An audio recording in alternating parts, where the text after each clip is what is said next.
Brian Fargo. So Brian is the founder of Exile. So Brian is the founder of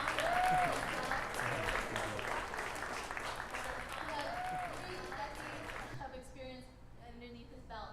He's worked as a designer, writer, programmer, and producer.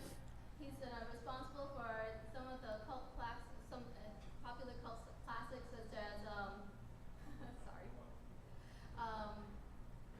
Sorry. You want me to do it? Yeah. Sorry. Descent, Fallout, MDK. Oh no, that's more shiny. No. Sorry. That's okay. You want me to jump in? And Yes, jump okay, in. all right. We'll start this up. So it's kind of funny, you know. When I agreed to do this, it was through Gaikai asked me originally. I didn't realize it was part of with IGDA. So I was reading my Facebook updates last week, and this thing scrolled by saying there was going to be a speaker at Howie's Game Shack next week, talk about Kickstarter. I thought, oh, this should be good. I might want to check it out. And then I realized it was me. So I guess my goal today is to share some of my experiences that I've had over the 30 years, and if not, give you some insight, certainly entertain you a bit along the way. And I think the best way to introduce myself and sort of why I'm here, and she was starting to hit on some of my product history, is to start with a video. So I want you to go ahead and cue that up.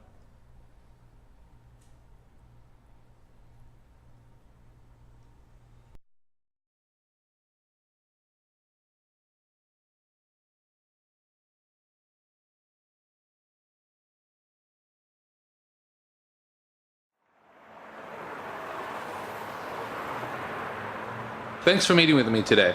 So you want us to pay for a Wasteland sequel? Yes.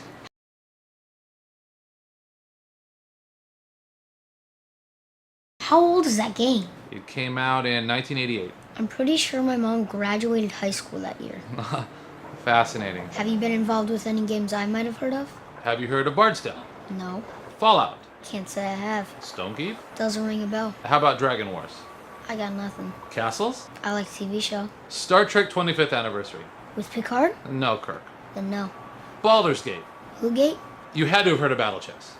Is it lunch yet? Icewind Dale? Neuromancer? Free Space? Kingpin? Did you do Angry Birds? Would I f***ing be here if I did Angry Birds? Will this be like it? No, it's a completely different genre. It's a role-playing game. Is it $1 billion franchise? Probably not. Then I can't help you. So you're turning down a game that the fans want. Hey, I'm a publisher. So that was a little excerpt from my first Kickstarter video, but it's a good intro for my titles. So to go back a little bit, I first got interested in computers in high school, and to give you an idea how things were different back then is that I used my old Apple. I had a teacher gave me a project to do, and we were supposed to type up a report, and I used my old Apple II 40-column word processor and printed it out on my dot matrix printer. And I turned it in, and the teacher said, "I told you to type it." And I said, "Well, I did type it. This is this is typed." And she said, "No, not on a computer." So I had a friend who had a letter quality printer. I was able to reprint it out and get it back in. But when I began, it was using a computer was cheating.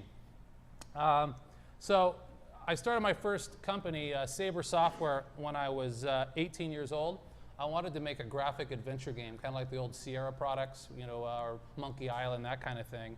And the thing is, I wasn't a great programmer. I was okay, and mostly basic, a little 6502. I certainly wasn't a great artist or musician. So one of the first things I needed to do was coerce people who were smarter and more talented than me to help me out with this project. And you know, and back then things were simple. I didn't know anybody that knew how to do computer music, so there was just no music in the game. It was simple. I had one guy who was the smartest guy I knew, and I needed him to write a particular routine for me, this recursive fill, you know, where you define an area and boom, it fills it in color instantly. And that had to be written in 6502. It was way over my pay grade, and I didn't know how to do it. So I hounded this guy for 6-7 months to do it, and I finally got him to do it. And if it wasn't for me doing that, I probably wouldn't be here today. So I determined that my other real skill set was being persistent, and that is a big part of what you need to do in this business. Go ahead and put the next slide up.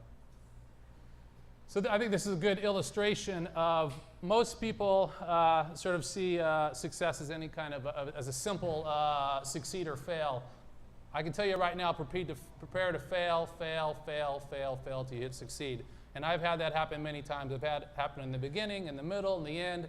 Get ready to pick yourself up off the floor over and over again, because that's what it's going to take. So I launched my first game. It was called Demon's Forge. And it was back in the days where I would hand duplicate the discs myself. I'd put them in the baggies, kind of like you read in the books. And so instead of operating out of my garage, I was in my room. And then what I would do is I'd try to get it out to the stores. My guerrilla marketing, I had enough money to run one single ad. It was in Soft Talk magazine. It was one of the few magazines there were. And I would call computer stores around the country, and I'd call up and say, hey, I just saw this ad for this great game called Demon's Forge. I want to come in and buy it. Do you guys have any copies? And the guy says, I don't know what you're talking about. He says, let me go look. So he'd go get the magazine. He says, oh, yeah, this does look pretty good. I said, well, if you get a copy, I'll come on in and buy one.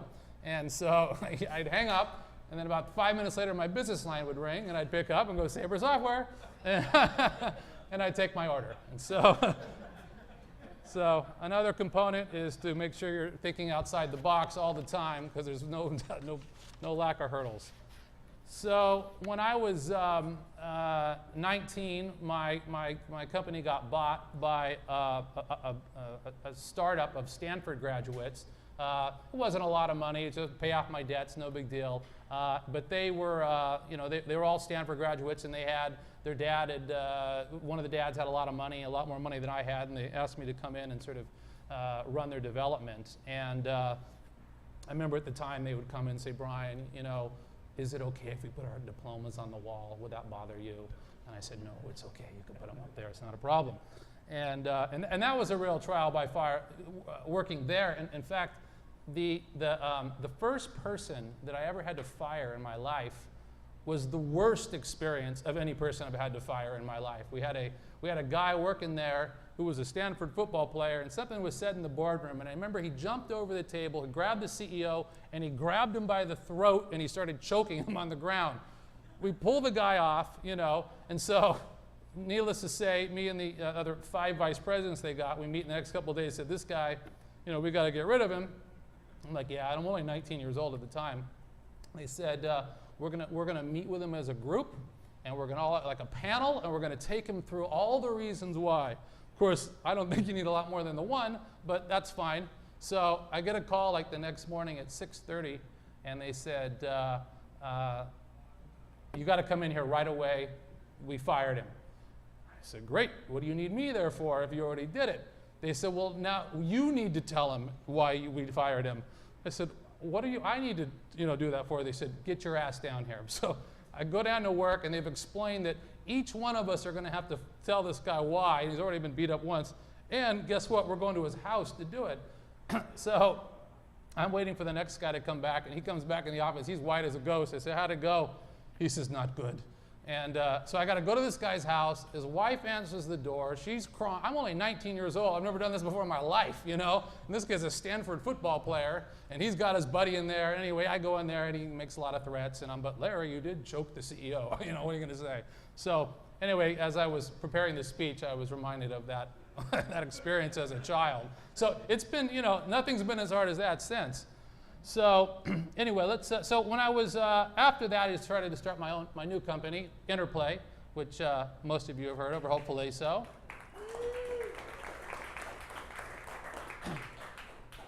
And that was very much okay, time to do it myself and, not work for this craziness. And, one of the things in business that you first, there's what you have to do, and then there's what you want to do. And so very much along those lines, we spent a couple of years doing conversions from the Atari VCX to the Commodore 64. We did educational products. We even did work for the military for a short while, just anything to pay the bills. And in those early years, I remember my guys were making 2, 3, 4 times more than me because there wasn't much to pay myself, and they were all jobbing out, and they were putting in the hours. And you know, we do the Shakey's all-you-could-stomach buffet for $4.95, 3 days a week. I mean, trust me, I was during those early days of a startup. I even roommated with one of my programmers. So, but my first entertainment contract came with Activision, and we were contracted to do 3 graphic adventure games. So take Demon's Forge, the original Apple II game I had to the IBM, and upgrade it. Mind Shadow, and another game called Tracer Sanction. And kind of a bit of trivia, we had this scripting language we used for doing a lot of for the inside the adventure. And one of the programmers I used from high school was a guy named Ayman Adham, who I knew as a friend, and he ended up starting Blizzard Software some years later. And, you know, I was working with all these guys really since they were kids. We would trade software. So I started shopping a role-playing game called Shadow Snare, and I took it to Activision at the time, and I told them it was going to come on 2 floppy disks, and that was outrageous for them. There was no way they were going to support 2 floppy disks with that kind of cost of goods. They were trying to, at the time, to get Apple to put a cartridge port on the back of the Apple II. So anyway, instead I went over to a new fledgling company, Electronic Arts. I pitched them the product, and they immediately they got what it was, and that went on to become the Bard's Tale, which, boom, there it is. So, so this helped really put us on the map. And so this was the concept, was to take a first-person role-playing game. Wizardry was what kind of ruled the day at the time. And is that Kurt? No. Oh. Long time no see. And add color, music, and sound effects, which sounds not so groundbreaking now, but at the time it was a big deal. So Bard's Tale went on to become a huge hit. And I worked for EA for years doing Bard's Tale 1, 2, 3, and then eventually we went on to make Wasteland. And we really weren't making that much money at the time, despite having 3 #1 hits and another solid top 5. So, and part of the issue was that a lot of the games being made at those days, David Perry being one of them, was made by smaller teams. They were 1- and 2-man groups. A good buddy of mine did Dr. J and Larry Bird go one-on-one. It was one guy. And so if it sells 250, 300,000 units, a couple bucks a piece, he's doing fantastic. For me, you know, I have somebody answering the phones. I'd like to have a medical plan. I'd like to have an artist do the art, et cetera, et cetera.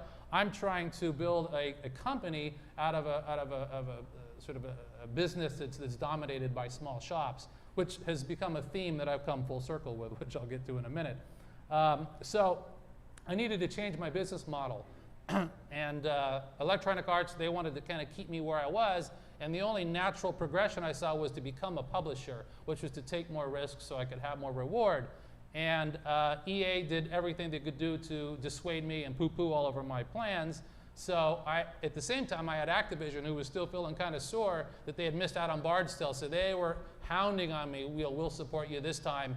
And so I ended up going back to Activision and doing a distribution deal. So basically, I'm financing the marketing, I'm financing the development, but they're just handling the physical distribution. Of course, now EA is really pissed that I've now switched over to them.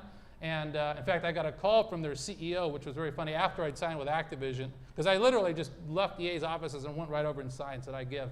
And he calls me up on the phone. He says, Brian, you don't know how to negotiate, do you? And I said, what do you mean? He says, you know, I say something, you say something, I say something, you know, really sarcastic. And again, I'm a kid, I'm intimidated. But, you know, he had no excitement at all for what we were doing, so I was glad with where we went. And that, thankfully, because we put everything on the line with that game. Had that game not succeeded, Interplay would have been out of business. And you can go ahead and hit the next slide. And that game was Battle Chess. And it was a big hit for us. You can very much chart a lot of companies' successes along the way. You know, there's some seminal product that comes and pushes you to the next level. And that applies to the music business, the games business, whatever it is. And you know, one of the things, and I'm not going to go through all the Interplay products, but I'm especially proud of the slate of quality games that we ended up doing during the 90s. It was a phenomenal mix. And I have to say, and we were funded less than probably all of my competition. Everything was always just us being good hustlers. Go ahead and show the next slide. But you know, just to see some of the titles we were, I mean, Star Trek 25th Anniversary, Fallout, Descent, Stone Keep, Castles, Baldur's Gate and Torment and more. We had just a wonderful run of games during the 90s up against constant financial pressure. But a lot of that, we always waited till the game was done when we shipped it. So finally, in 2002, I left Interplay and I started up in Exile, and it's kind of a long story, but it was coming under the Life's Too Short category. We had different shareholders that had different things that were important to them, and I wasn't that close to the game. We had ballooned up to 600 people at one point during the operation. So I mean, I started with just 5 people and up to 600. It was a whole other deal. And so anyway, I started in Exile in the early part of the new century, which was a bit about like the dark ages for developers, because you got to 2002. It really wasn't until 2005-ish where you started having things like Flash portals that could make you any money, Steam, 06, 07 for iOS. There was no other way really for developers to really survive without publishers, so you were beholden to somebody else at all times, and those contracts were restricting every year. So it was very, very difficult to try to find your feet during that time. And I've seen more changes in this business in the last 6 to 7 years than I saw in the 24 plus years prior to that. It's just changing so rapidly for your sort of need to stay on top. And there's always this, it's always difficult because there's a certain advice which is stay with what you know, just keep doing it. And the other one is you better pivot, quickly adapt. And so finding that right line between staying with what you know and quickly adapting, that's always a tough call to make. So now let's talk about Wasteland. So I've always had a love of post-apocalyptic. My absolute favorite movie as a kid was The Road Warrior. Watched it over and over again. I loved the whole series. Even before that, Omega Man, which scared the hell out of me when I was a child.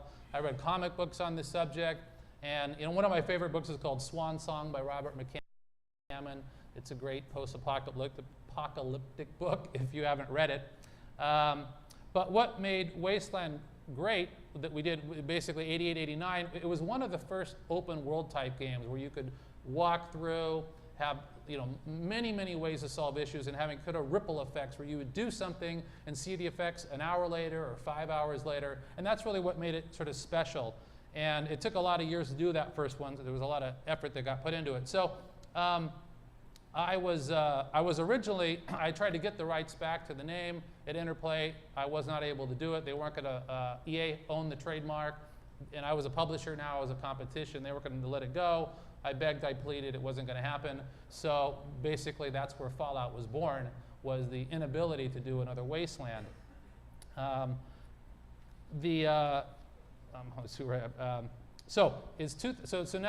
I'm in 2002. I've left in Exile, and I've managed to get the Wasteland name back, which has basically taken over a decade. And so I figured that, okay, I'm going to start putting together the dream team for putting this project together. I executive produced Fallout and Wasteland. I had one of the original creators from Fallout and from Wasteland. And so I started pitching it to publishers. And I thought it would be the easiest pitch I ever had. I used to take pitches. I used to be on the other side of the table. Nobody ever came to me with pitches this strong.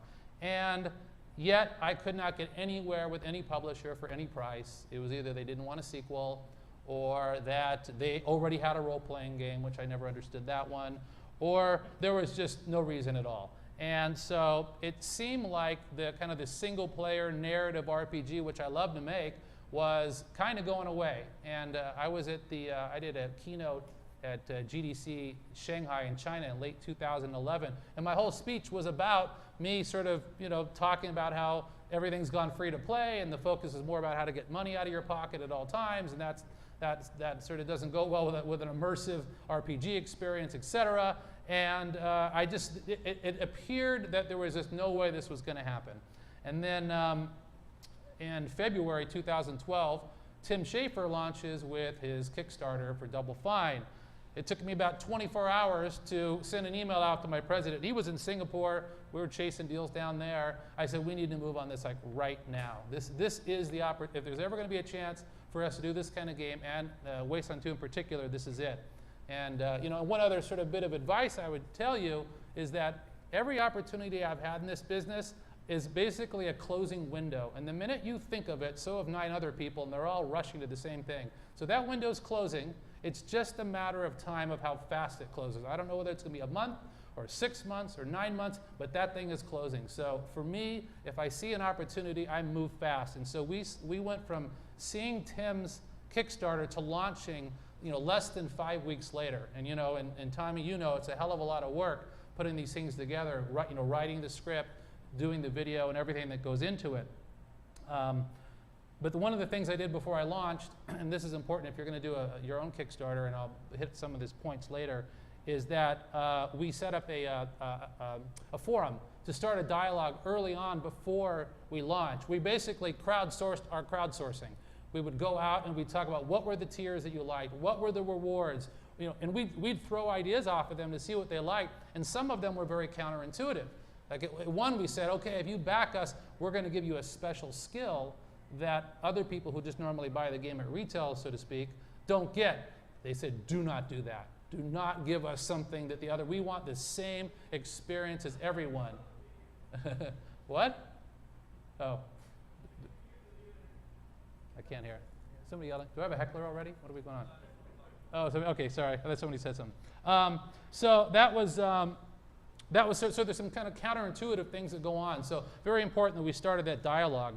So the first thing was that I needed to ask for, we asked for $900,000, and that was more than any Kickstarter had ever asked for before, which was, I had no choice. I mean, Schaefer was going to go out for $400,000, and he was, for the most part, going to make a documentary about a small adventure game. That was kind of his original deal. So there was no way on earth I could do an appropriate Wasteland sequel for $400,000. So we're asking for $900,000, and it was, and there was the, lightning can't strike twice. Tim was a one-off. A sequel to a 20-year-old game. You got to be kidding me. And the other part about Kickstarter, which is no fun, is a failure on Kickstarter means you're going to fail in front of the entire industry, your family, your friends. Everybody gets to see you flog yourself to death right in the middle of the street. And so there's no way you're going to ever have any more personal pressure than you will have before that campaign launches. I mean, Tommy was crying every day calling me up. So needless to say, I was on pins and needles when we launched. And so we started off that morning solid. And I told everybody, please, whatever you do, don't email me, don't text me. I don't even want to know what's going on. It's too nerve-wracking for me. Of course, people, they can't help themselves. They're sending me all these updates constantly. So we go through the first day, and we do a little over $400,000 in the first day. And I was excited, but I still thought, okay, it's just going to drop off tomorrow. I know it. This is, it just can't. It's too good to be true. So we start off the next day. We start off pretty strong, and I get an email. So one of our $10,000 investors, he's a hardcore fan. He's made a lot of money at a big company in the tech space. He says, if you come up short, I'll give you the rest. I'm $500,000 short at this point, right? So I'm like, we're going to make it. So we didn't need his money, and in 43 hours, we made it to our goal of $900,000. And you can go ahead, and that was probably the high water mark of my career, to be able to finally put this game together after 20 years and have the support from the audience who knew my portfolio. So now, flash forward a little bit. And by the way, it was a little over $3 million when you count we had some monies that came in from PayPal also. And it's never boring also to explain to my friends and my parents or people in the investment community. They're still like, well, how much equity do they get? No, they just want a copy of the game. How much do you owe them back? No, they just want a copy of the game. And they asked me like 9 times different ways because I clearly must be making this up somehow. So it's such a new paradigm. It sort of blows people away who aren't used to it. So now the thing about having a company is you always, here I am halfway through Wasteland, things are going fine. I got to start worrying about what happens next. You're perpetually worried about what happens, how you're going to keep your overhead covered, and you can't assume, well, I'm not going to assume that Wasteland's going to have a big financial windfall success, because I'm not going to take that risk with my people, so what am I going to do? So I've decided that I want to do another project, go ahead, and to bring a spiritual successor back called Torment. And the reason I came up with that is that a lot of the writing team I had assembled already were involved with Torment or with Planescape, the creation of Planescape itself, so it seemed like a natural thing to do. Now, this time though, we spent a little about 4.5 months preparing this campaign. We had to put a lot more into it. Already the expectations had changed vastly since Wasteland. Even just in that short year, you know, I care more about what people know in the last year than I do the last 20, because it changes so quickly. But once again, now we're going to launch Pins and Needles, and I think this one in some ways was more nerve-wracking, because first there was, how dare you start another Kickstarter when you haven't finished your first game? Now, the thing is, you know, these are production teams. You need to have everything geared up, just like Pixar does at the film. You want to have everything geared up, ready, you know, scripted out into meticulous detail with production plans. You don't want to start that the day they finish, otherwise the production people are kind of spinning their wheels. But there was still a natural trepidation of us, you know, daring to start. But all I could do was state my case, because that was the truth. The other thing was, you know, the first one was called Planescape Torment. We don't have the Planescape license. That was owned by TSR. How can you do a sequel without Planescape? The other thing was one of the lead writers, Chris Avallone, who did a great deal of the work on the first game. He wasn't involved, at least initially. He came on about halfway through, but in the beginning he was a no. So that was out there. And then of course there was this Kickstarter fatigue. People were sick of hearing about Kickstarter. It was not even a year and they were sick and tired of it. So I had enough things going on that I was not quite sure what was going to happen. And I also felt more pressure because that I felt like if it failed, it would somehow take away of the halo of goodwill that was around Wasteland, because it had this pristine light on it. And here we fail on a Kickstarter. I don't know, it doesn't feel like it's so great. So I have to say, I don't know what I was more nervous about, but trust me in that I was nerve-wracked. So I got about 5:30 in the morning, checked my Twitter. People are kind of milling about, so to speak, in Twitter talking about it. And so we go live. That son of a gun takes off like a rocket. And we do $100,000 in the first hour. We hit our goal of $900,000 in 6 hours, and then we broke the record. We made it to $1 million in 7 hours on Kickstarter. It was just like nothing like it. It was a glorious day. And for all it meant, because, you know, being a business owner, it's not just the money. You're thinking of the jobs, you're thinking of the game you get to make. If these games are successful, I can do this for another decade or 2 decades. It's so much bigger than just the cash. And I'm not in a hole. The units I ship, I will turn to profit, and we can reinvest or do whatever else we want. And so that was, you know, just a, go ahead and hit the success rate. And we ended up doing over $4.1 million on Kickstarter alone during the campaign, and over 4.25 if you count the PayPal money. So it was just, it was a phenomenal month. It's like the ultimate telethon. You're up, you know, it takes everything out of you to do these things. You have to be on it. And I don't know, we probably did 30 updates or so throughout. Again, we don't have a lot of content in order to make that happen. And you have to think about, well, actually, I don't want to jump ahead of myself. So I was extremely thankful and awed by the support that we got from the fans. So I'm going to talk about why Kickstarter is great. Go ahead and click again. One more, yeah, oh, that's okay, stop. So the first thing is why it's great is you get to work on a game that people care about. And trust me when I tell you, it's a hell of a lot more fun to be working on something that people are excited about and they have anticipation for, that they really want to play. And it translates to the team. The team itself that's working on the game, they're excited to be working on it. They like to put in the extra time. They are putting in the extra passion because of the fact that people really care about what you're doing. And it doesn't have to be as many fans as we have, but just to have people behind it really makes a difference. The other thing is you're getting to create a game in the manner that you want, and you know, not to be taken for granted for people who have all had to work on games not in the way that works for them. And it's like directing. Every director has his own way of directing a film. They're not all the same, but oftentimes you can be put in a position where you're having to make your game a very specific way that doesn't really jive with your style of putting stuff together. So you're given a great opportunity by doing it that way.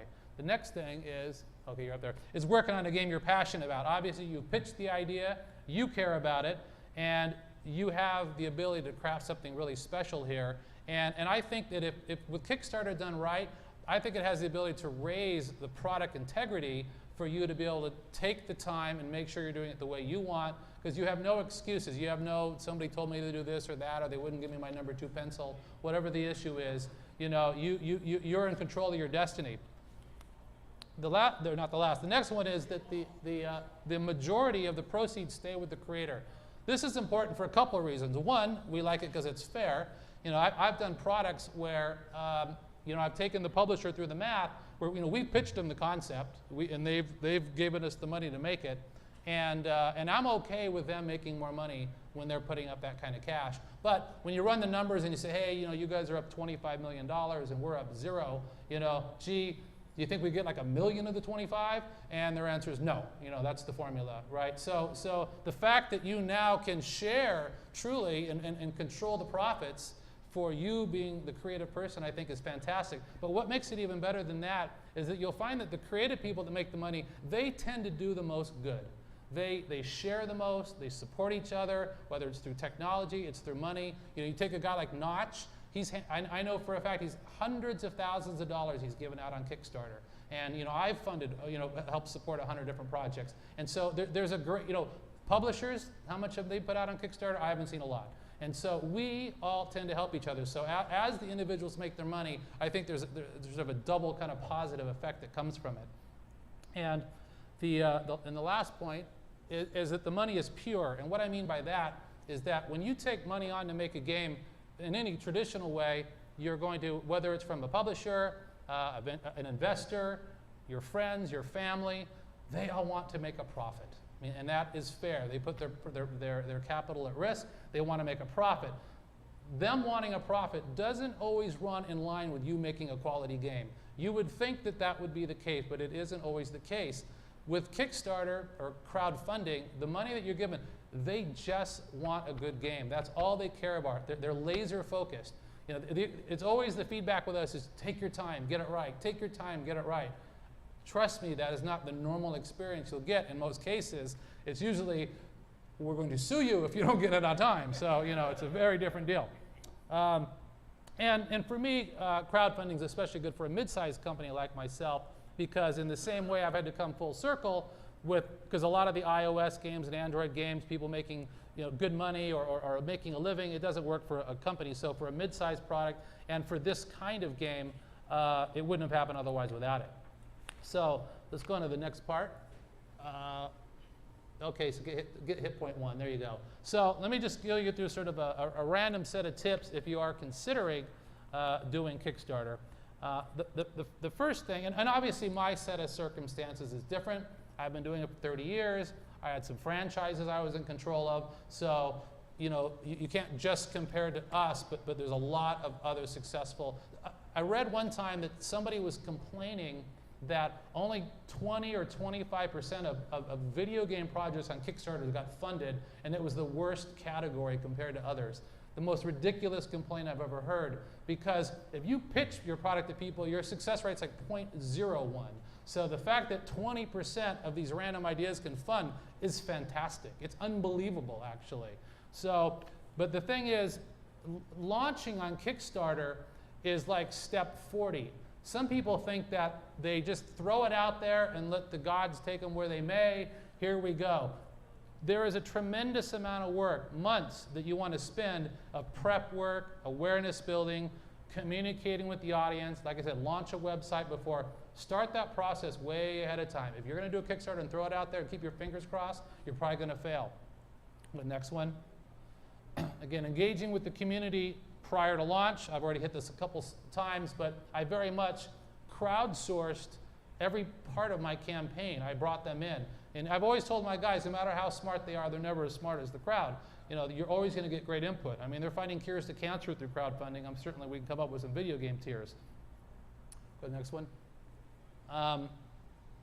The crowd knows all. And what I mean by that is that you need to be 100% intellectually honest at all times with your campaign. Don't try to spin the facts. Don't play games. They'll see through everything. I've seen people go out and try to position things or try to use soft language in order to imply one thing but have it mean another. Don't do that stuff. You've got to be 100% honest if you do these campaigns. The other thing is to be realistic, which is to look at similar projects. Look at the number of backers they got. Look at the pledge amounts they got. Again, it's just studying just our number of campaign. In reality, you're probably more likely to get 5,000 to 10,000 backers. Tommy, how many backers did you end up with? 6,000. So Tommy ended up with 6,000 backers. He raised $250,000 on his campaign. You know, that you got to be thinking in those terms if you're going to be, you know, depending. I don't want to compare this to a video game, but you can't be looking at these big numbers. To me, I was on the board of a company one time, and they did MMOs. And I said, I never want to hear about Blizzard.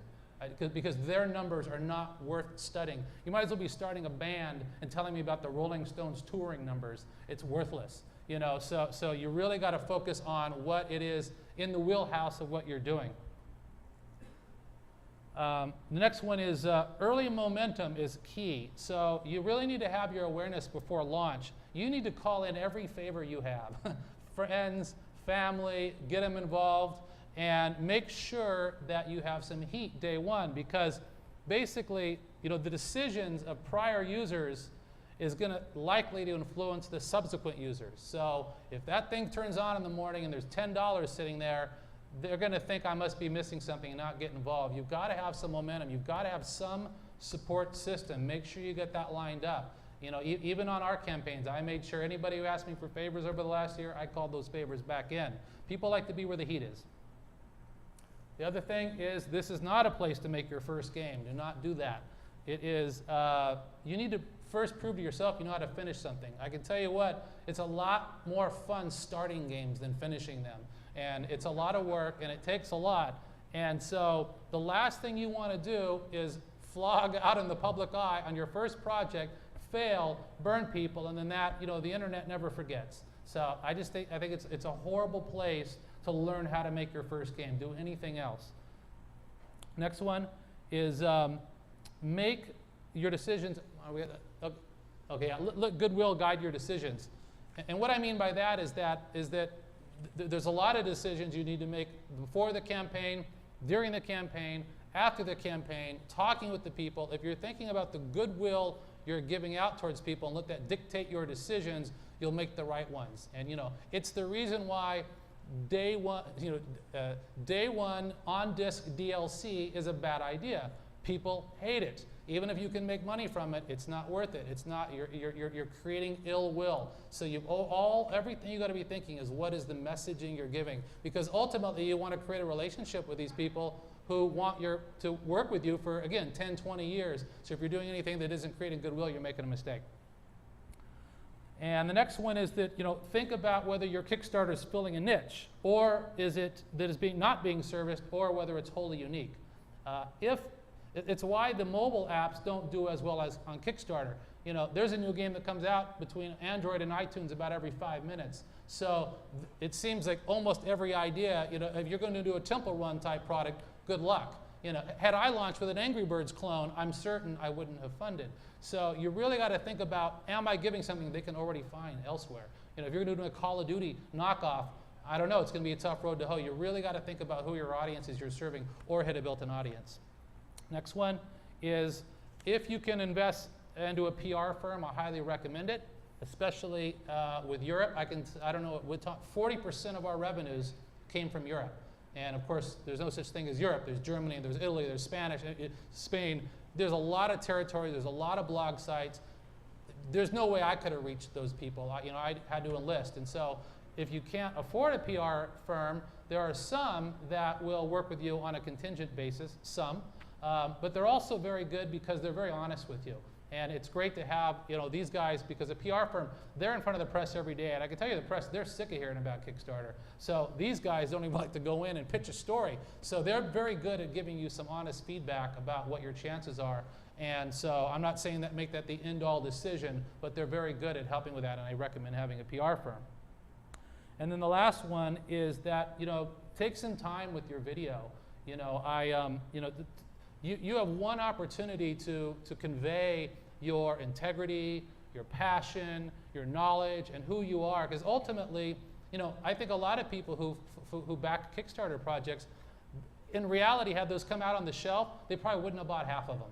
But when you saw the person and how important it was and how they've been wanting to do it, you get caught up in the frenzy. That's what makes it so powerful. So if your video is boring and bad quality, you're going to have a hard time convincing me your game is going to suddenly be good quality. You know, I mean, you really, and you don't want to spend, it doesn't mean spend a bunch of money on it, but use a real camera, mic up, think it through, edit it, take your time. Some people look like they got drunk the night before and they threw it out there, you know, and operating out of a tin can.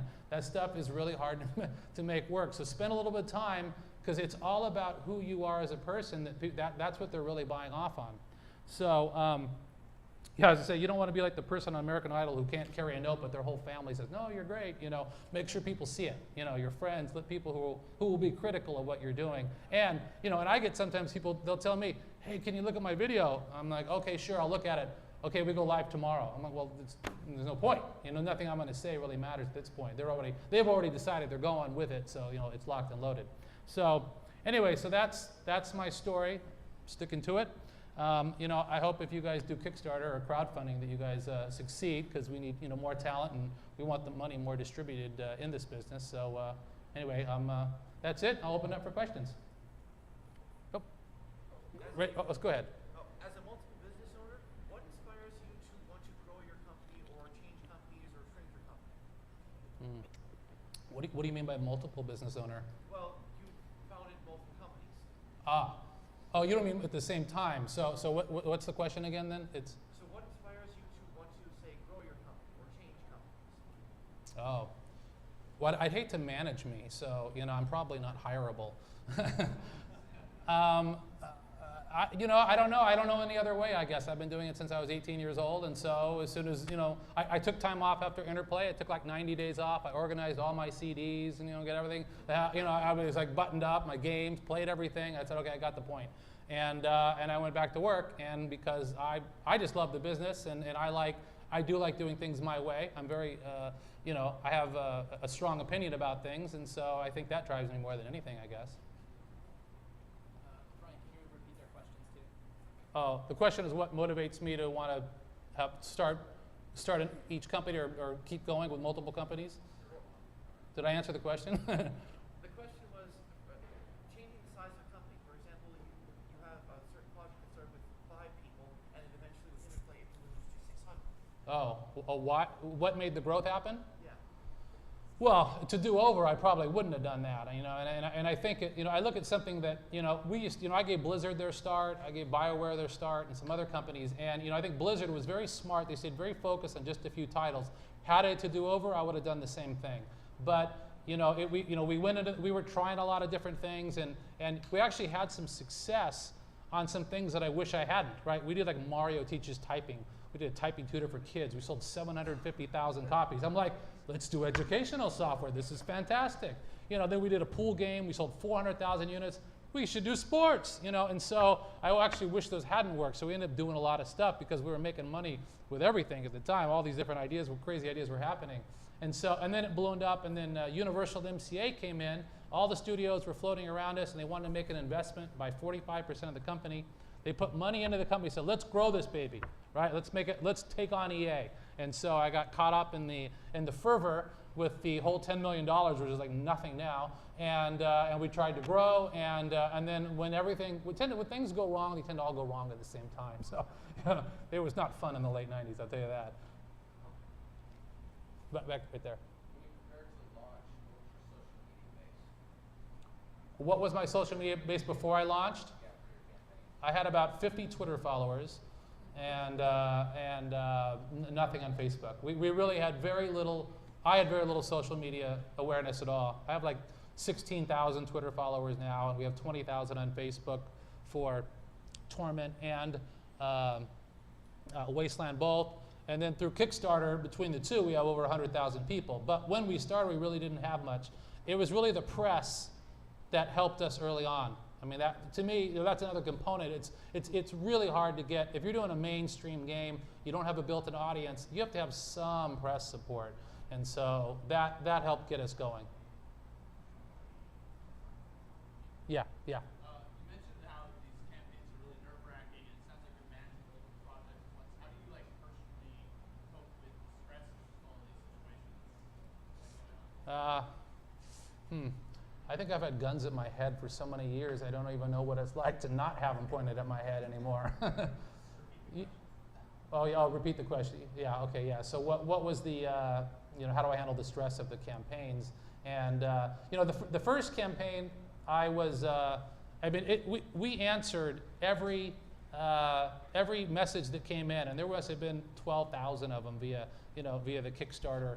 And I was doing just one press interview after another. It was grinding in terms of just my whole life stopped. But that was exciting. I mean, it was pressure, but it was fun. I mean, we had hit our goal and we were driving it up, so it wasn't like, oh my gosh, how do we pay the creditors?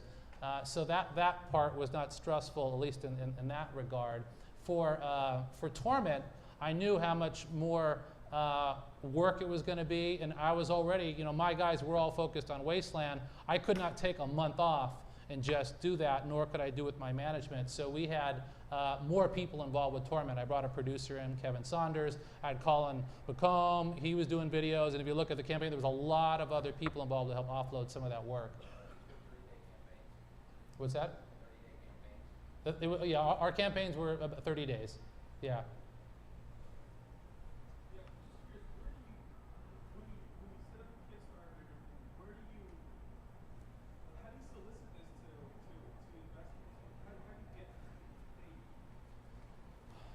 You want to know how we get awareness of our campaign, or how we get people to pay us? To be completely honest, I don't know much about this. So I guess what I'm saying is, how do you get someone to give you, or how do you get multiple people to give you $4 million to do this? How do you approach this? Well, on how we raise money, I mean, you should. Have you been on Kickstarter? No. You haven't. No. You should. How do you solicit your Kickstarter to an investor? That's kind of like how does someone who has millions of dollars recognize you and your Kickstarter and say that I want to give money here? Where does that connect happen? Well, again, go on to Kickstarter, and most of the question will be self-evident as to how it works. So look, there's 100,000 campaigns on Kickstarter, so it gets to awareness. So we've got ours. It isn't one guy with $1 million. It's 1 million guys with $1. I mean, that's what we're really talking about. And so that awareness comes through social media, which we were just talking about, or it comes through the press. So you put your project up, you get the press. If it's a viable thing and people are excited about it, it's sort of build it and they will come, and they will fund. Yeah. Can you talk a little bit about the 5 weeks between when you saw Tim Schafer and the actual launch of yours? Like, what were your steps before the actual? Okay. So the question is, he wants to know what we were doing, kind of the 5 weeks between seeing Schafer's project and launching. So I guess the first part of that was to think about what the messaging was going to be. So there was a lot, meticulously going through, every page and every word about, what was the product. We said it was the grandfather of post-apocalyptic RPGs. Clearly, we wanted people to remember this was pre-Fallout, and we wanted to define what a good role-playing game was. So there was a lot of the messaging. There was setting up the forums, which I spoke to. That doesn't happen in a day, so we had, that took a week or so. Then it was the constant communication back with them, and then there was the video. So we went out to the desert, we shot the video, we bit with the kid. That took another week or so. Then of course there was the editing, and then you submit it to Kickstarter, and that could take 3 or 4 days before you get approved. So it's really just when you launch a Kickstarter, it's like launching a website business. You have to think about it, but it's hyper rushed, or at least it was during that time. So, but it's just all the content, and then it was also getting materials ready, like concept art, something visually people could see that was going to be excited. I think, you know, people are very visual oriented, so what are you going to have? I managed to get Mark Morgan, who did the music for Fallout, so I got him to do it. I had him right away, pull him aboard, get me a song so I can play it during the campaign. I didn't have it at launch, but there was also the prep of the materials that you're going to have after you launch. Because I can tell you, like when we thought about with Torment, we knew that we wanted to do an update every other day, every third day. So you have to map out everything that's going to happen over the last month about everything you're going to do during that time. You have a question? Question for a Switch user. Oh, okay. Feeling those. Okay. Let's see. This Switch user is asking, what were the creative influences that inspired you to create the 2 Wasteland games? Well, you know, again, so. And repeat it. Oh yeah. So the, you know, the creative spark, I guess, for the 2 Wasteland games. Again, it goes back to my childhood. It was Road Warrior. It was, you know, Commandy, the Last Boy on Earth. It was the original Mega Man with Charlton Heston. Actually, they didn't remake that. They were going to remake that. What do they call it? The one with Will Smith. What do they call it? I Am Legend. Yeah, that's right. They were going to make that. It was going to be a Mega Man.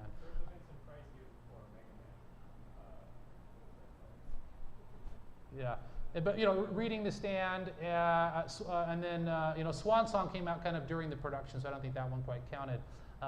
But you know, those were all my early influences, and then it was just playing. I played a huge amount of Dungeons and Dragons when I was a kid, so any kind of role-playing games.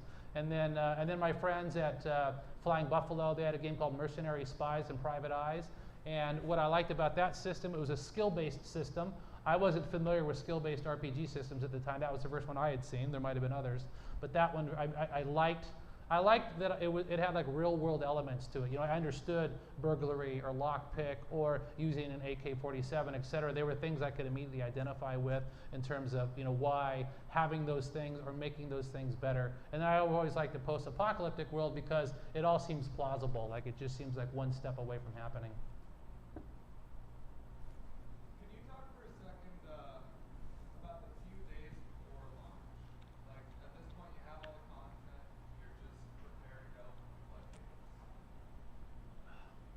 Well, okay, so what were the kind of the 48 hours before we launch about? Well,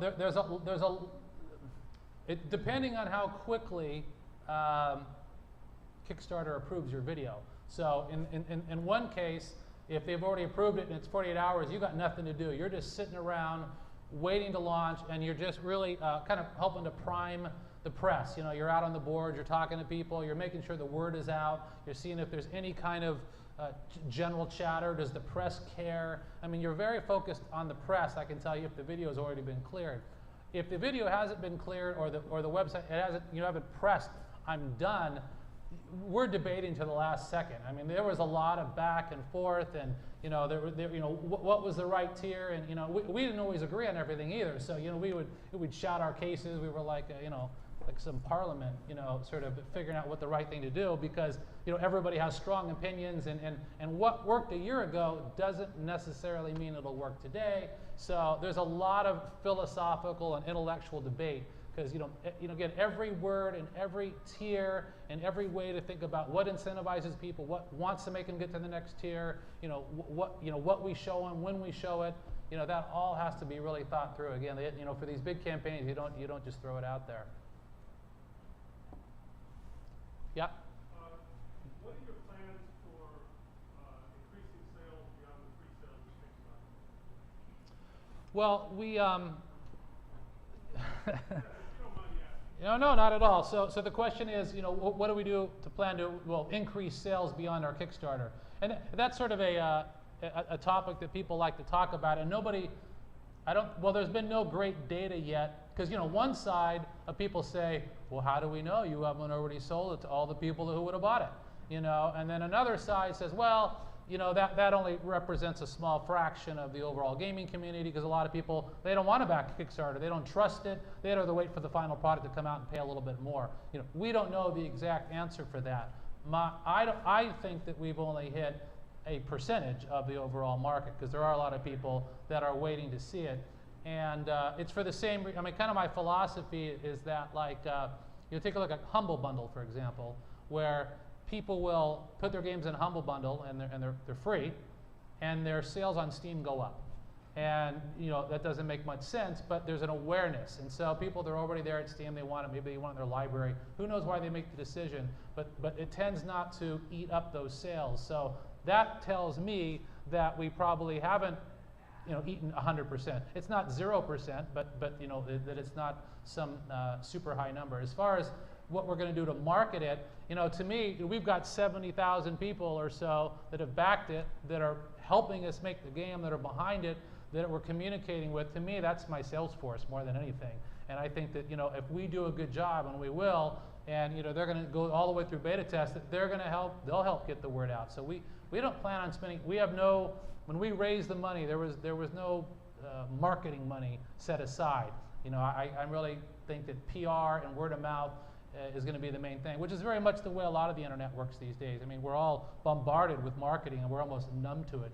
So unless your GTA is going to spend 150 million marketing, it's like you don't even notice it. And I think word of mouth becomes the absolute most critically important thing. I mean, there was a couple of games that came out recently on Heist, a Prison Architect, or Payday the Heist. I mean, they don't have huge marketing campaigns, and I think Payday, I just read, sold 1.5 million units in just a very short period of time against 3 formats, and that's word of mouth. Way back? Yeah, you. But,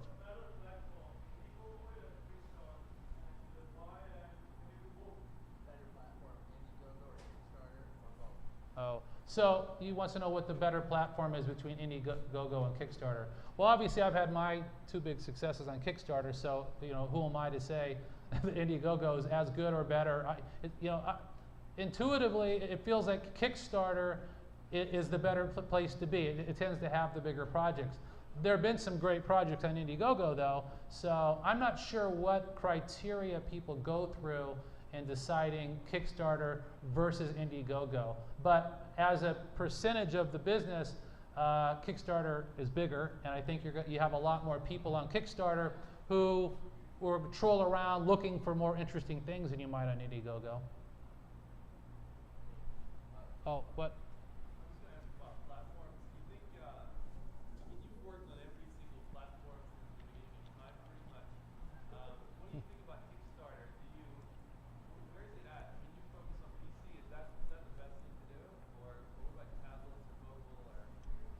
So the question is, what do I think the right format is specific to? Yeah, any kind of cloud streaming device they might have. So the best platform for crowdfunding. Well, I think it gets to the earlier, which is what market am I servicing that needs servicing, right? So iOS doesn't feel so great because it's sort of obliterated. But if there's some device of which there isn't a whole bunch of a certain kind of product, I think you have a chance. So it's always been about looking for that opportunity. It happens to be the PC, especially for our stuff, has been the most underutilized by the major publishers, and that has opened it up for the opportunity for guys like me. So hopefully we're like death by 1,000 cuts with all the smaller guys coming in and making some headway into the business. But a year from now, it could be like, PC Kickstarter is just saturated. You're going to do iPad 5 or something, So it all depends where the opportunity is. What do you think are some of the common characteristics of failed Kickstarters that seem to have a good campaign? The characteristics of what now? Failed Kickstarter campaigns seem like they had everything right. Seems like they had some. Okay. So what are the characteristics of a failed Kickstarter campaign? And do you mean by the ones that had a reasonable chance, not the ridiculous ones, right? Yeah. Well, I think that part of the reason why I've seen some Kickstarter campaigns fail that looked good, everything was there sort of on paper, was Kickstarter doing its job, which was that concept wasn't high enough. People didn't want it. You had a developer, they liked him, he did good work, but the concept just wasn't that great, no matter what. And so, of course, it's hard for the people not to take it personal. But in reality, I think part of it is that. Again, I've seen things where there's just no market. There's just, it's like, I feel like there's 50 versions of this product already, so why on earth would I go ahead and finance another? I've seen some campaigns which were, once we succeed, then we'll raise the rest of the money. And I think those sort of contingent plans are risky, because then it begs the question of, well, I put up the money and you don't get the rest of the funding, then what happens to my money? You know, so I've seen that work against people. And then developer credibility, you know, where there was just some credibility issue, or bad timing, just simple bad timing. But I think for the, I'm trying to think, you know, of the ones that I thought reasonable that didn't quite work, or they just asked for too much money for what they were. They didn't really, you know, they were trying to get into a category that it doesn't cost $500,000 to make that kind of game. Or people, you're not expected that kind of game is going to cost that much money, even if it does cost that much money. So it's just above its sort of pay grade in funding. In your experience, what percent of Kickstarter money goes to incentives and rewards for people paying? So the question is, what percentage of the money we raise from Kickstarter goes towards the incentives and the physical goods, or just because the incentives could be also virtual, you know, in that regard. So it doesn't mean that. But you know, every campaign is different. I noticed recently on like with Tim Schafer's last project, they got rid of the physical goods. They went with all except for like poster, but they didn't do box copy and that sort of thing. For us, I have a whole shelf full of boxed games. And I love those box games. And I thought, God, you don't really get to get those anymore. Wouldn't it be cool? And so we still make money from it, but there's a huge problem, well, issue. There's a lot of work. I shouldn't say problem. There's a lot of work in sort of fulfilling all those orders. So, but I mean, I can tell you with Torment, we just shipped out nearly, I think, $300,000 just worth of Torment core, the Numenera core book rules. So, you know, your physical goods is going to probably can run you 10 to 20%. How much more money did you spend on the second project, putting it together? So the first one you had 5 weeks. Yeah. You know, you spent whatever. Yeah. How much more? You know, you already said how much time you put into it. How much more, you know, like money would you say you put into the second one? Because Right. you knew what you were doing and you knew what you were targeting. Yeah, so the question is how much more money we spent on the second campaign versus the first one. And I'd say we spent a good 3 times more, and primarily that was in people, right? Because you know, we hired, I mentioned the guy, the producer, to come aboard, and personnel costs are generally the most expensive thing you're going to have. So we didn't spend a bunch of money on the video or the audio. It wasn't like that kind of thing, but it was, you know, having somebody start at the company and work there for 4.5 months on payroll to help put a Kickstarter campaign together. That's kind of the big cost. So really it came down to the people costs. You want to do a Twitch? Okay. Question from Twitch user. What was your favorite game to fund and your favorite to create and why? What was my favorite game to fund of the 2 Kickstarters, I presume? and why? I think they just mean in general if you funded other Kickstarter projects. Well, other people's projects. Yeah. Okay. Pick a favorite. Yeah, I know. I don't know if I can pick a favorite.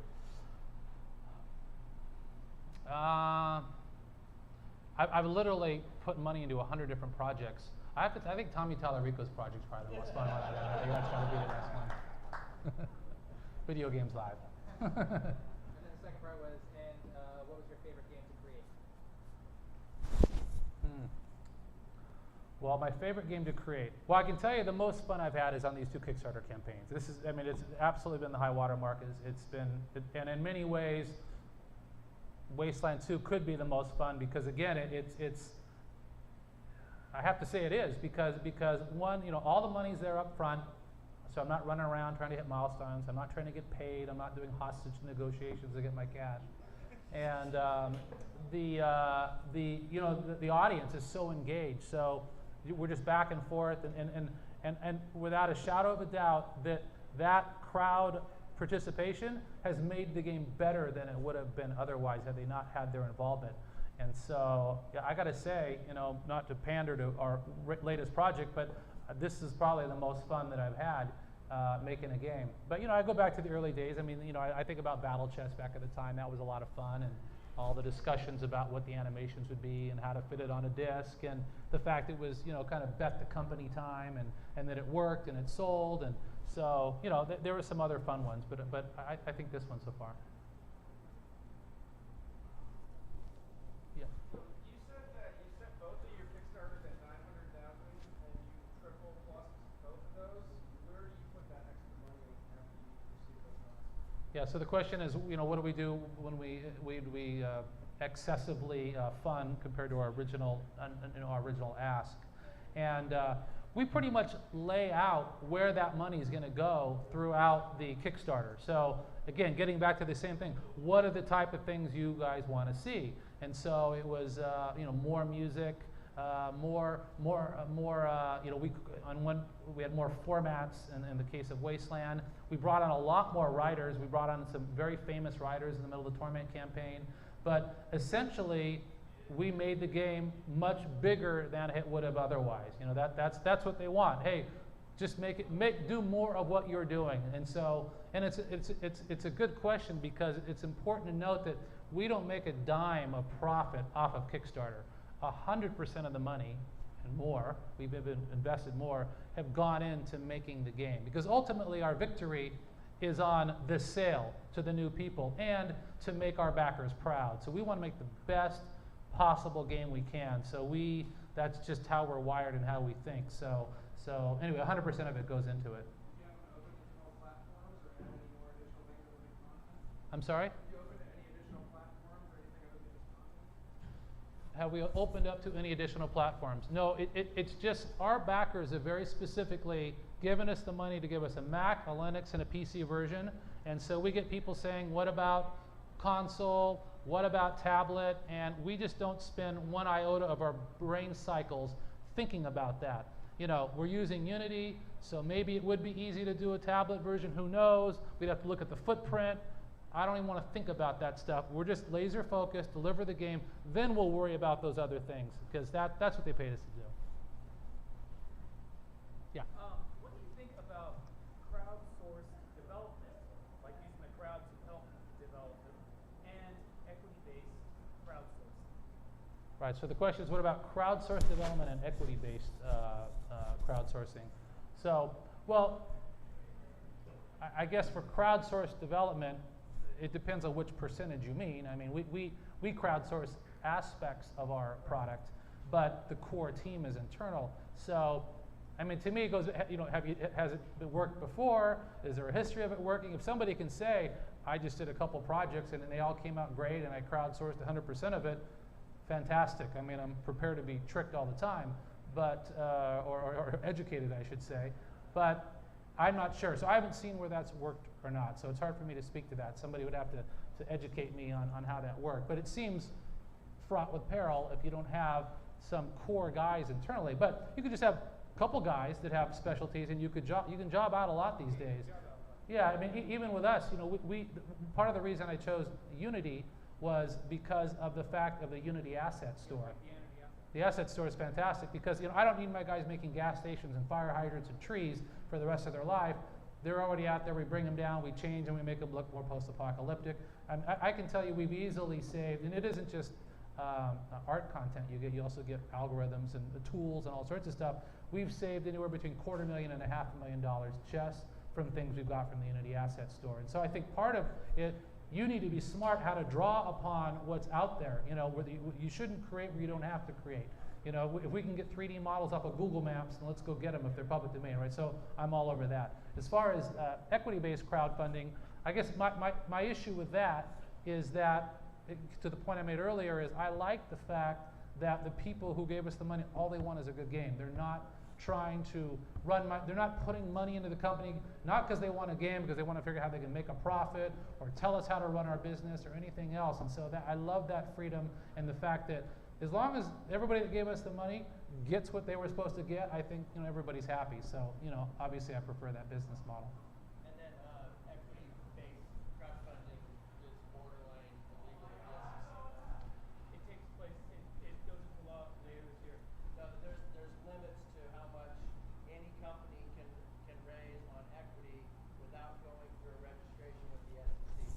So you can raise a small amount if you're a small company, limits to how much. Yeah, there's going to be a bunch of rules associated with what, redefining what a qualified investor is and how much money goes in. There's a lot of different aspects that go into equity financing, but I don't think they've solidified 100% of the rules. I think we just hit bits and pieces of what. The old rules before Kickstarter. Right. 35 investors, maximum, you can only raise a certain amount of money. Right. Beyond that, you're hitting SEC regulations and like that. Question from a Twitch user. Do you think that Kickstarter has any role to play in games with a younger target demographic, like from 10 to 15? In that case, would you recommend pitching to their parents, looking for another funding method, or some other strategy? So the question is whether I think crowdfunding applies to kids without credit cards. 15, well, I mean, it seems like a lot of 15-year-olds at least have debit cards these days. 10 to 15. 10's getting a little young. I think there's COPA compliance and all sorts of things under like 13, so there's not going to be much there. So I've seen some projects fund on Kickstarter that looked crazy young to me, and I don't know how, but they funded. So I'm not sure, but I think that for the most part, I would think that it's the target audience who's funding these things. So trying to raise money for games that are for 10-year-olds, I think that would be difficult. Maybe if it was educational software, maybe the parents would get involved. I think that'd be a tough one.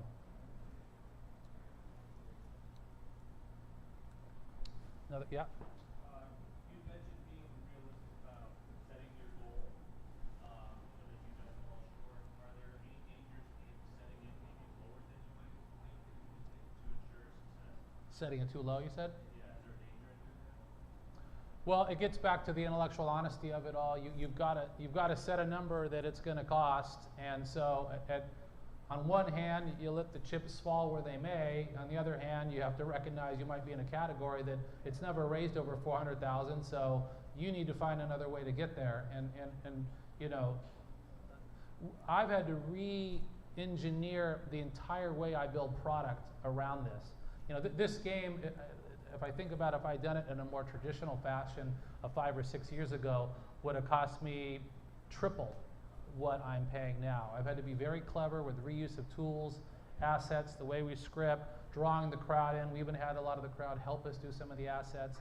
So we had to be very, very clever even to make the game for our budget. So, but whatever number the number's got to be, and then of course you have to put in that there's going to be money that comes off the top for Amazon and for Kickstarter, and if you have physical goods and everything else. So, but I think that you definitely don't want to be in a position where you put a lower number because even though you really can't make it, that's just a bad idea. Ryan, would you mind doing maybe 2 more questions? Maybe one from the audience and one from Twitch? Okay, sure, yeah, okay. All right, one more question and then one more Twitch question. Anybody else? Yep, right here. In your vast amount of experience in the industry and number of titles you worked on, number of projects you worked on, headed up, coming to these 2 projects with Kickstarter, is there anything that you learned over the years that has either been so applicable to the process of essentially getting those games made, getting the Kickstarter done, and getting the games made now, or are there any lessons you learned to not do something that stupid new mistake, something like that helped you avoid disaster coming up to the Kickstarters and beyond? Right. Well, I mean, a couple of different ways to answer that. I mean, one is I tend to be technology averse, which is I don't like to have to build stuff if I don't have to. To me, that's the biggest mess you can get into because you can be having because typically, many times a lot of programmers think I can do better. Whatever you show them, they got a better routine or whatever. So, I'm whether it's the Unity engine or we use the Unreal engine, or if there's pathing routines or routines to display trees on screen, I don't care what. I'm very focused on using what's already out there. To me, the machines are powerful enough. If I go back in the day, we had to create everything. There were no tools. Every square was a program. I mean, it was a real pain. You know, we used to get manuals from Japan, you know, that were written in Japanese. You didn't know what they said. I mean, it was very difficult. And so you've got all this stuff out there. And so to me, it's not necessarily a new lesson, but it's a lesson that's more applicable than ever. And I guess the other thing is that I've always focused on the kind of the sensibilities of a product. So, you know, whatever those key points are, especially for a role-playing game, it might be we want heavy reactivity, or we want to set a certain mood, and really you drill down on what are the sensibilities for the whole team, such that everybody on the team knows what they are, and then just be willing to adjust, you know, based upon what's happening in today's market, how products get put together, and they'll start firing on all cylinders, and then it kind of becomes bigger than any one person ever could. To me, so that's just a way I've always approached it, so that as long as everybody's, I mean, if you can get everybody to come together like that, again, these things become bigger than any one human could ever do. And so to me, I think that's a key part of making a good game. And you said one more Twitch question? No more. Somebody just said something, and it's a new person. Okay. This Twitch user is asking, I'm looking to fund my professional League of Legends esports team by Kickstarter. We're actually really popular and have a lot of other forums and those who want to fund us, but we would rather be on our own. Do you think this is still possible by a Kickstarter? So the question is whether he wants to fund an esports team. I don't know. I'm no real expert on esports teams, but I haven't heard of that working before. But you know what? I'm constantly surprised. I saw a Kickstarter once where he was doing an iOS game, and he had all these different tiers for, you know, what you got, but you never got a copy of the game. Even if you gave him $10,000, you didn't even get a copy, because he says, I need to make the charts, and if people don't buy my game, I won't make the charts. He funded. Don't ask me how. He raised like $12,000. So, you know, I'm constantly surprised at what works. All right, so I guess that's it. So I want to thank Howie's. Where is Howie? Where is he at? Mr. Howie himself. He's giving away all the computers at the end, so just go grab one when you're done. I think he's kidding. And thanks, Kai, for putting this together. Thanks, DP, and thanks, Renee. Yeah, thank you. Oh, and Tommy, you want me to? Tommy wants to close with a joke. No. Here, you have to use that. Oh, thanks. Thanks to Brian too for when I started my Kickstarter, which we just finished a couple days ago.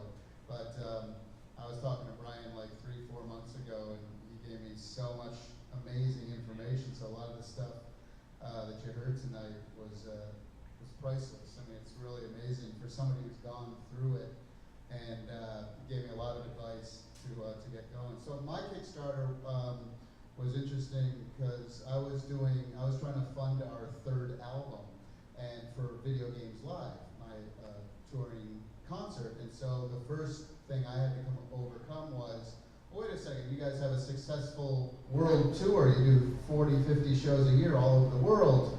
You're making money. Why should we, you know, so I had to tell the story, you know, why would we, you know, need money to do our third album, especially when we'd already come out with 2 albums before that were in the Billboard Top 10 when they launched. So, the story there is always very important. You know, why should people give you money?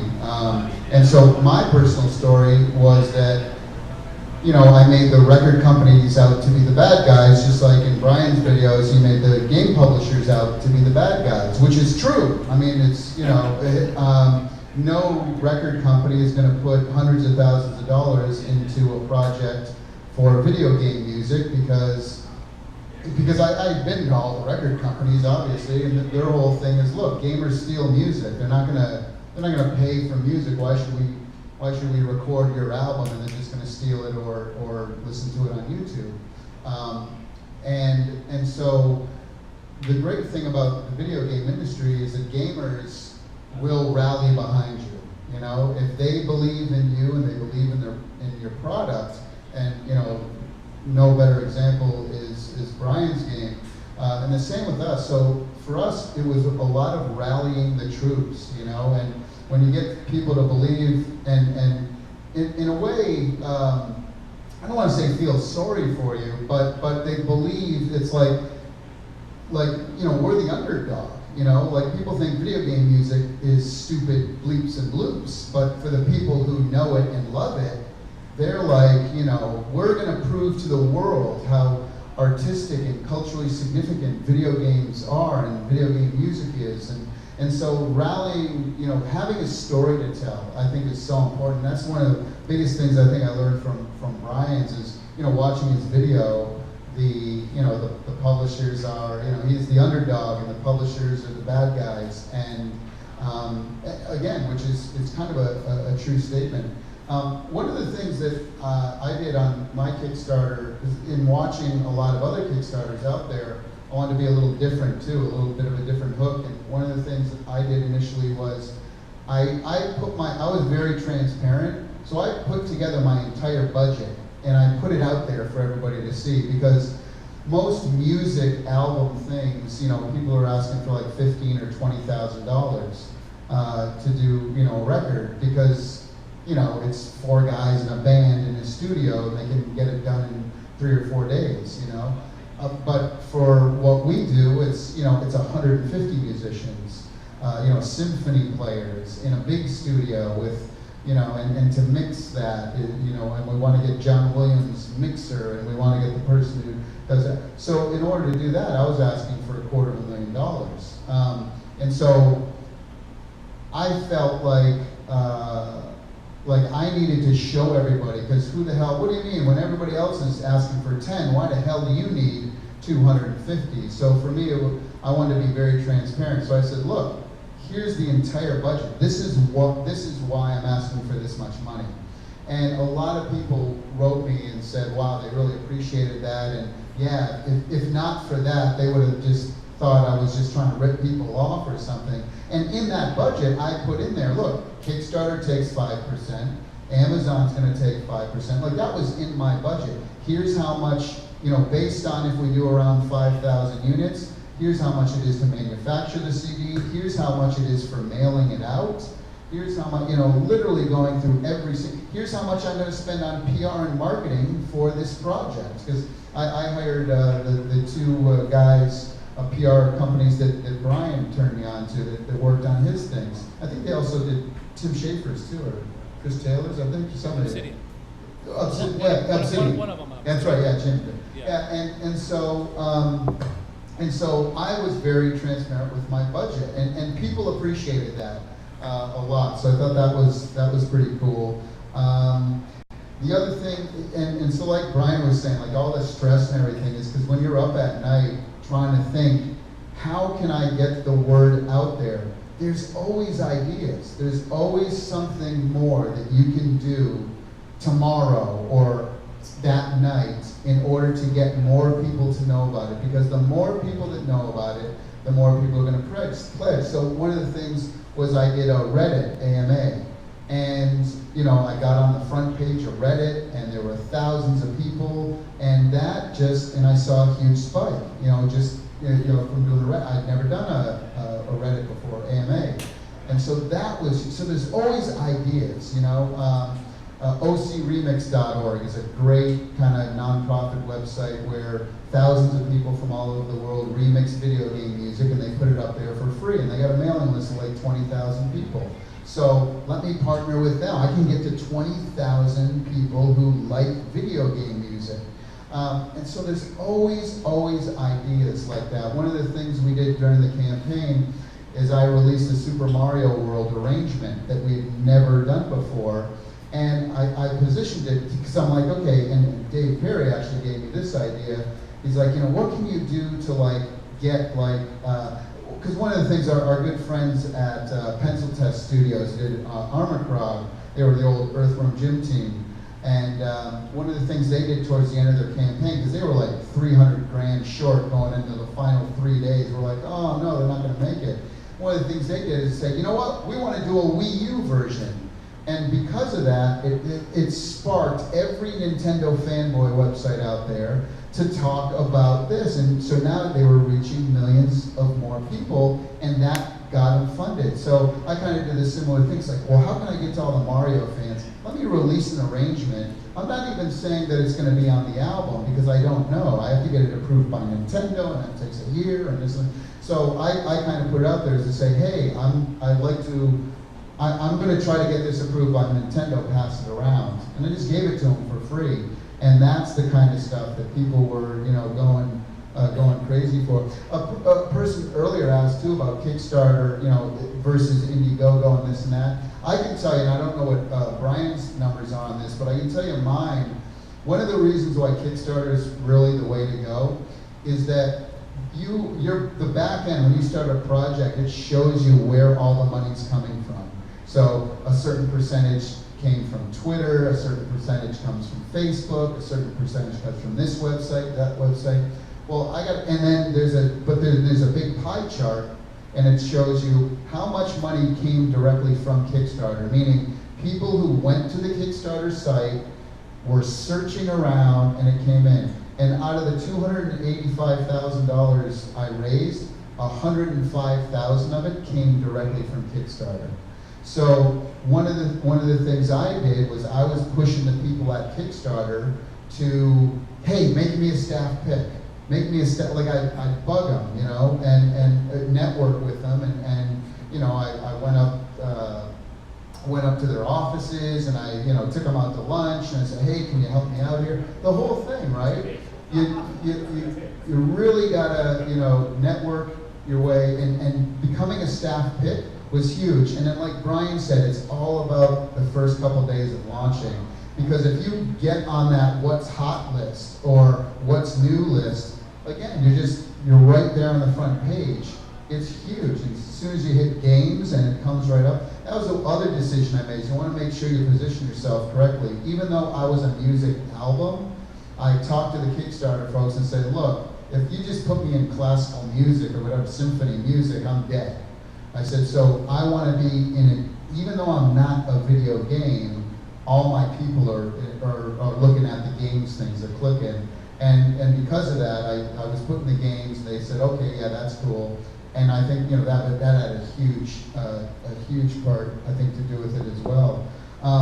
One word of advice that I can give anyone who's starting Kickstarter, and that I found out the hard way, is at the end of the project, I wanted to keep carrying on money and taking people even though it was over. So I set up a whole PayPal thing. I set up my whole website.